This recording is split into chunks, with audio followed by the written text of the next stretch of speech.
Hi guys, welcome back to my channel. If you're new here, welcome. On this channel we post writing tips, unboxings, book hauls, book reviews and the occasional vlog. And today it is Plastic Free July, which as always means I'm trying to dedicate my channel as much as possible to all things plastic free and eco-friendly. And today I thought we would discuss my top 10 tips of how to be more eco-friendly whilst being very, very bookish.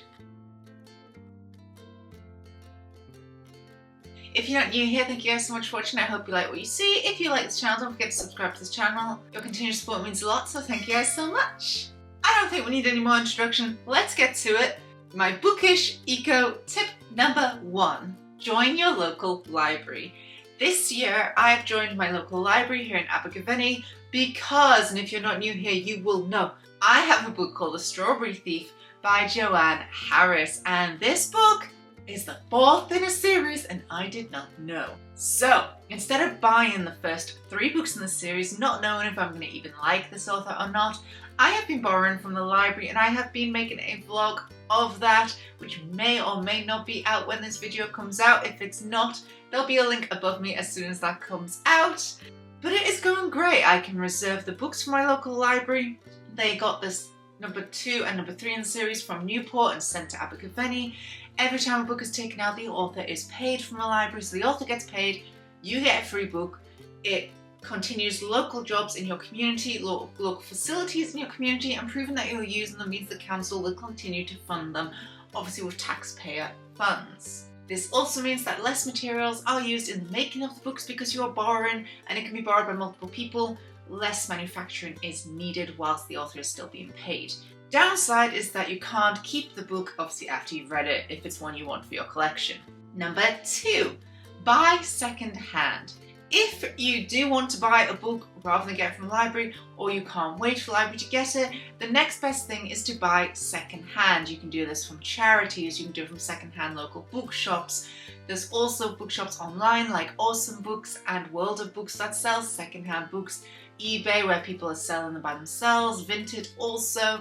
Secondhand is better for the environment because, like with the library, a book has been used multiple times. The downside to a secondhand book is that the author is not paid when you buy secondhand because that book's already been bought the first time. Number 3, buy from independent bookshops. An independent bookshop will sell brand new books, so you are using more materials and manufacturing, which obviously is bad. The good points is that the author is paid. Because it is an independent bookshop you are hopefully buying from, then that is jobs in your local community. You are keeping a local shop open. It means a lot and keeps the economy going. So if you are going to buy a brand new book, that is a good way to support local businesses around you instead of massive companies like Amazon that aren't really being great for the environment. Number 4, share books. Instead of buying second-hand books, borrowing from the library, or buying brand new books, you can also share books. Me and Matt obviously both share the books in our collections because we live together, so we read the books each other have found or bought. We also share books with my mum, with Matt's mum and dad, because we're all avid readers. My sister and me share books. We share books with other members of our book club. Again, one book is made, multiple people read it, it is better for the environment. A downside to this again is that you can't keep the book if you want it in your collection and the author is not paid per read. Ultimately, being a bookish lover, mixing all 4 of these options, so library, secondhand, sharing, and new book, is better than buying all new books. So if you can just limit the amount of brand new books you buy but use one of the other 3 options, then you are helping. Preferably you do want the author to be paid, so library is a really good option I would push you to, just so that the author is paid so they can continue to write books. Library, secondhand bookshop, sharing books with friends, and obviously you can buy new books, but if you can buy independently, that is often better. Also buying in person rather than getting them posted to you saves on the fuel to get those books to you. Number 5 is a different way to read books, and one that I personally haven't got into, but it's one I feel I should suggest because some of you might like this, and that is audiobooks. You are not listening to a physical copy of a book, it is an audio which is digital, so you are saving a lot on materials, the author is paid, You can borrow audiobooks from a library. You can buy them from various places online also. So that's another way to pay the author and have the book, and you can keep it in your collection and re-listen to it for most of these options, but listen to it rather than reading it. I'm not very good at listening to an audiobook. I do prefer the physical copy, so I tend to do library and secondhand books, sharing books with a friend and then buy new books option. I just want them in physical form. I prefer reading that way, but if you are into audiobooks, that is great, and it's a very good way to help the environment.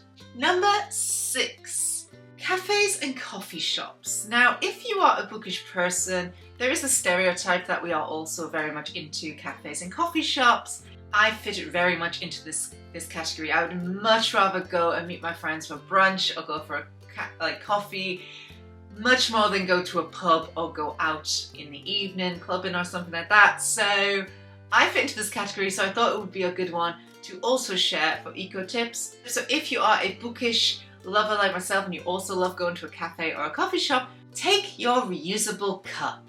If you're gonna leave that shop to take your book and your cuppa to read in a park or something like that, then take a reusable cup. Most places, if you can sit in, always ask for the physical cup rather than a cup to take away. But if they don't have the option, have your reusable cup ready so you can take it. Saves a lot for the environment. Number 7, collectibles. I don't fall into this too much, although we have got a print of the Discworld characters that was done at the Prachi Museum, and we do also have a print of the No Admittance Accepted Party Business, both framed and will stay on our walls forever.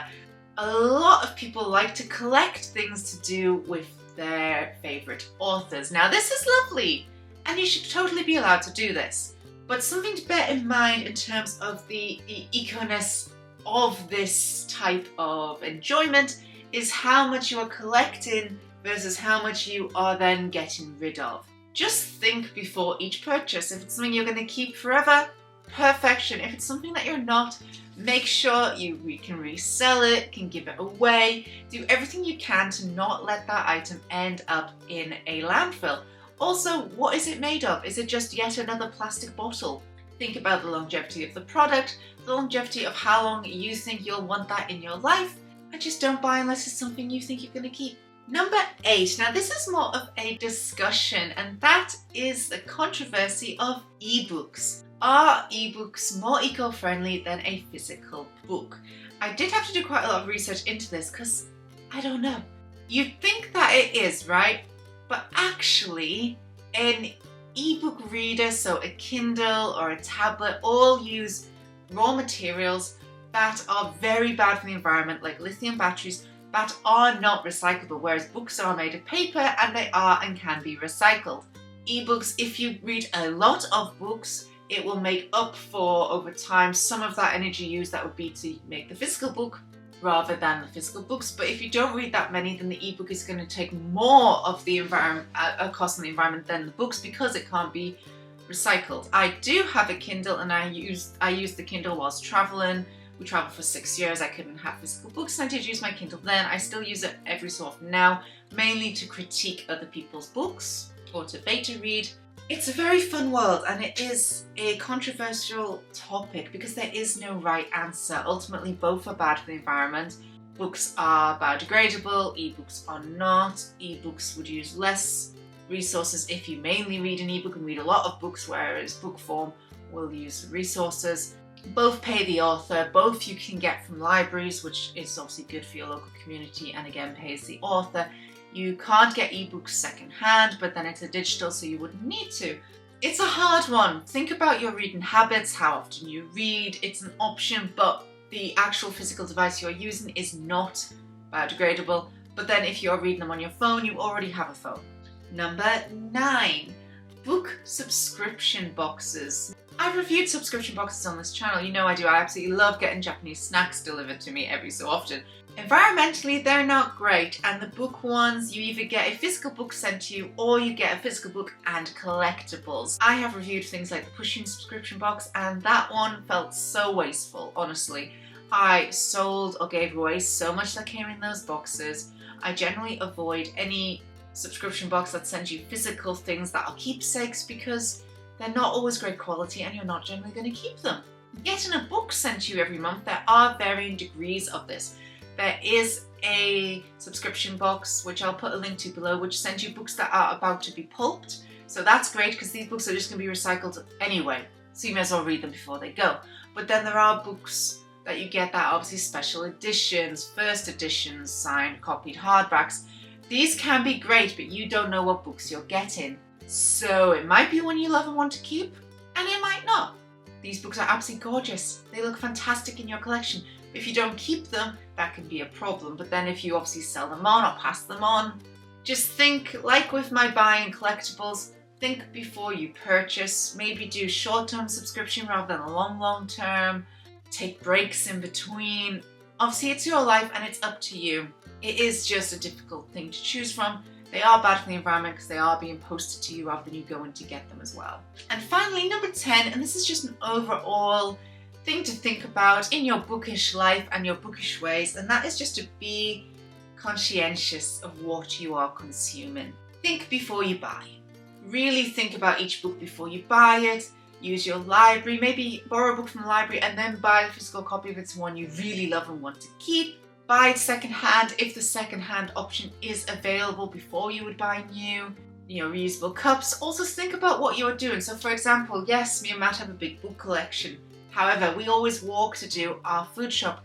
We buy from our local market for our fruit and veg. We buy all of our refill things, so our washing up liquid, our washing for the washing machine, all of our rice, pasta, seeds, flour, as much as you physically can, we get from the Eco Refill shop. So that's one big container that we refill our glass containers from rather than buying from a new container. When we do shop at places like Morrison's, we avoid the plastic. We will buy in glass if we have to, or obviously buy all your fruit and veg from where you pick them yourself rather than in a big container. So we make an effort on that. We only use the car for long distance journeys. We will walk or cycle rather than drive. Again, that's our choice on how we can save the environment. We tend to buy second-hand clothes mainly, and if we do buy new clothes, we try to make sure that they are from reputable companies where everyone is paid, where they are made from good materials, that is sourced responsibly. Also, I'm vegetarian. Matt doesn't eat that much meat. He does eat meat, but not as often as a lot of people do. And we also garden eco-friendly. We don't use any pesticides. We plant a lot of plants for the bees, a lot of wildflowers, so we're trying our best. So yes, we do have a lot of books. So we try to sort our eco footprint in other ways as well as the books. So we try to buy consciously, but we also do these things. We also take packed lunches with us where we go. We take our reusable cups if we're going to buy a coffee to take away. There's lots of stuff that you can do beyond just your bookish habits. Honestly, this video mainly is just to give you ideas, ways to think about it. Are you part of your local library? Do you know some independent bookshops? Do you know some secondhand bookshops? Think about the ways that you spend your money in all the ways that you can, and ultimately, we can't fix it. Big companies need to, but every little does help, and the more that you do shows these companies how they can make money, and if you prove that you will only buy things that are a certain way, then those companies will start doing it, such as I boycott Amazon as much as possible because they don't pay people, they're not a good company, they do very bad things. I definitely avoid Primark. Those clothes will only last you a couple of months. And child labour. No one wants that. Does that mean I buy less? Yes, I buy less often. But when I do buy, I buy something that's going to last me forever, and I really think about it before I do. Think before you buy. But this video was my 10 tips to be a more eco-friendly and conscientious bookish person. Please have a try of any of these tips. Do comment down below if you've got other tips to recommend. I'm always looking for ways to become better for the environment myself as well. I hope these help you guys out. Thank you so much for watching. I hope you enjoy what you see. If you like this video, don't forget to subscribe to this channel. If you'd like to watch as soon as I upload, click that little bell down below. You can also follow me on Instagram, Facebook and Tumblr. I post my bookish pictures as well as my writing tips and unboxings on there. And thanks for watching, guys. Bye!